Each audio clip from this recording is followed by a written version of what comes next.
This is the story of how an obscure Czech coal mine became the centre of an extraordinary legal case, spanning 10 years, several countries, and an appeal process that has remained unresolved since 2013. The case is extraordinary because it involves a huge amount of money, nearly $1 billion, now sitting frozen in Swiss bank accounts. Also at stake are the reputations of key international figures, notably Jacques de Groot, former director of the IMF and CEO of the World Bank. Angry, let me be very personal then, because anger is a personal feeling. I'm almost 90 years old. I have spent the last 10 years of my life in courts, defending myself for something that I was not involved with. The case centres on a few Czech entrepreneurs who bought the coal company, fixed its manifold problems, and then sold the transformed enterprise for a large sum of money. These entrepreneurs now stand accused of fraud and money laundering, charges they strenuously deny. Their houses have been confiscated, their careers undermined, and their reputations damaged. We have been punished for being smart. We acquired an old-fashioned company and we turned it into the high-profitable modern enterprise. What's wrong with it? The story begins in 1989. Mr. Gorbachev, tear down this wall. After the Berlin Wall fell, the countries of the former Soviet bloc were desperate to reboot their ruined economies. Czechoslovakia took a speedy and highly innovative approach. In a few quick years, it privatized the bulk of its economy and thus transferred a vast amount of state-owned assets directly into the hands of private citizens. S dalšími zeměmi postkomunistickými jsme dopadli velmi pozitivně a velmi dobře. Já bych trval na tom, a myslím, že i v tom se shodujeme, že celá ta naše transformace. A key asset in the privatization process was MUS, a slow-moving, unprofitable coal company. But to a small group of Czech entrepreneurs, it looked like a great business opportunity. In the open market, they bought a large number of MUS shares, owned in a fragmented way by scores of owners. They wanted to sell those shares in a large block to a strategic investor and make a profit. But after a series of unexpected twists and turns over a period of 3 years, the brokers and MUS managers, including Antonin Kolicek, ended up with a controlling stake in the coal mine. Two reasons why we acquired MUS stake were, first, that the asset is undervalued in terms of the future prospective progress, and second, that the management of a company was very poor in the time, old-fashioned people which were not able to understand the processes inside the company. The first task, to overhaul the way MUS was run and return it to profitability.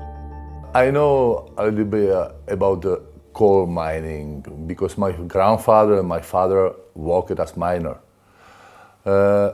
Let me tell you, the coal mining is not very exciting, and we do our best to make it more sexy. Since 1998 till 2005, I was a member of supervisory board of MUS, and I saw a lot of changes that happened there. Kolicek at this time brought in the company new managers, introduced the profit-oriented approach, and cut dramatically the cost.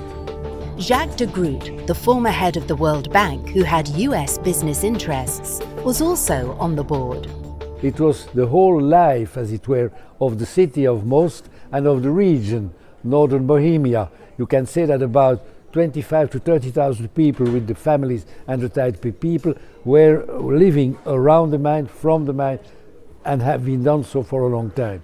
So the whole region was saved, and the contacts I had at the time with the trade unions and with the political representatives of the region were of course extremely positive. They all were extremely happy that an essential component of the welfare and prosperity of the Republic was saved.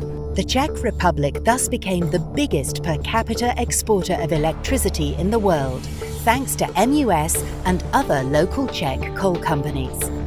By 2010, Kolecek and others had sold their entire ownership in MUS to another investor, who then took control of the company.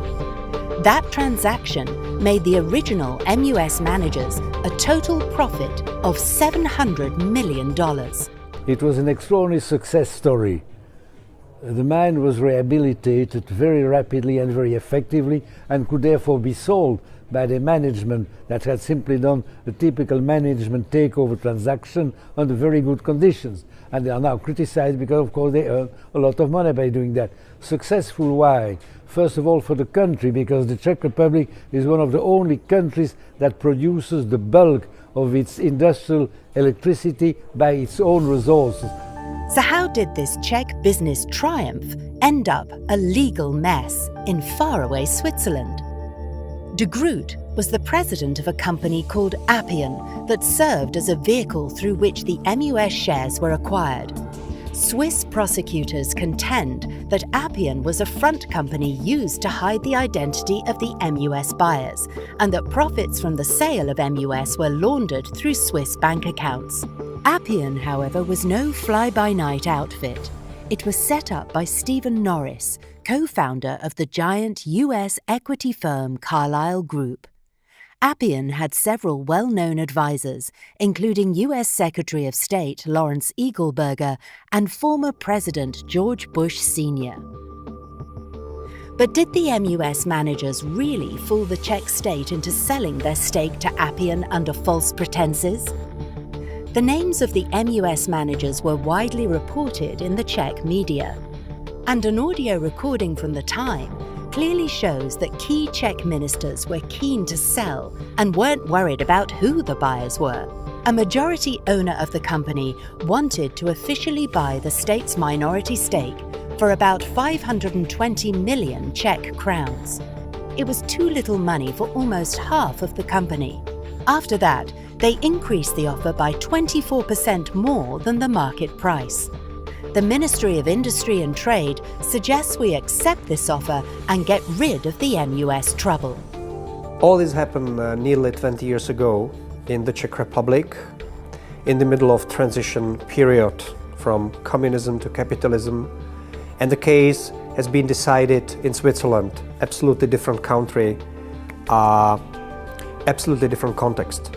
Nonetheless, in 2013, a Swiss court found the 5 Czechs guilty of fraud against the Czech government. Swiss prosecutors accuse us that we acquired the control stake in MUS legally, and that's not true. In fact, it's a matter of public records that we offered the stake we gathered to Czech government in 1998. They rejected, they didn't want it. What makes the Swiss prosecution controversial is that it occurred in the context of political pressure. The US had begun to increasingly push the Swiss to be more forthcoming about the identity of wealthy Americans who use Swiss bank accounts to evade US taxes. In Europe, the French and German governments were applying similar pressure. The Swiss prosecutor's office at the time came under significant local attack for being overly aggressive. In fact, the lead prosecutor, Valentin Ryšáka, resigned in the wake of the scandal. There are other major discrepancies. The Czech authorities investigated the MUS takeover 3 times and concluded there was no wrongdoing and no damage to the Czech state. They also refused to help the Swiss in any further investigations and declined to be a party to any of the Swiss criminal proceedings. One judge, Peter Popp, distanced himself from the opinion of his 2 colleagues and took the extraordinary step of publicly outlining his concerns about due process. Here he listed a number of questions about, I don't remember, 10, 15 of them, and after the rather short deliberation, the court decided, with a majority of the 2 members of the court, that they could disregard this request. which is of course an extraordinary step to take, because in most of the legal systems I know of, this would be a sufficient reason for simply rejecting the whole procedure. The timing of the case was peculiar and suspect. According to Mr. de Groot, it took the Swiss just 1 day to decide they would prosecute, but another 8 years before the case landed in the courts. Even then, more than 95% of the evidence was not translated from Czech to French, which meant that the Swiss prosecutors ignored the vast bulk of evidence supporting the accused. It has been an astonishing 3 years since the Czechs and de Groot appealed the initial verdict, but so far the Swiss authorities have not yet responded. Meanwhile, the accused are living under a cloud. Their property has been frozen, and they are subject to huge fines and the confiscation of a vast amount of their wealth. I'm nervous about the fact that a legal system in one country would decide to have jurisdiction on activities, economic activity that happen in a foreign country. And the Czech Republic itself has not yet started any action against the management of the company, which clearly shows that they are not that unhappy about what happened there. So I feel a kind of uneasy, I feel embarrassed almost in front of a situation where people in one country send their ambassadors and send their prosecutors in another country to pursue a case that happened exclusively there. It's kind of embarrassing intellectually.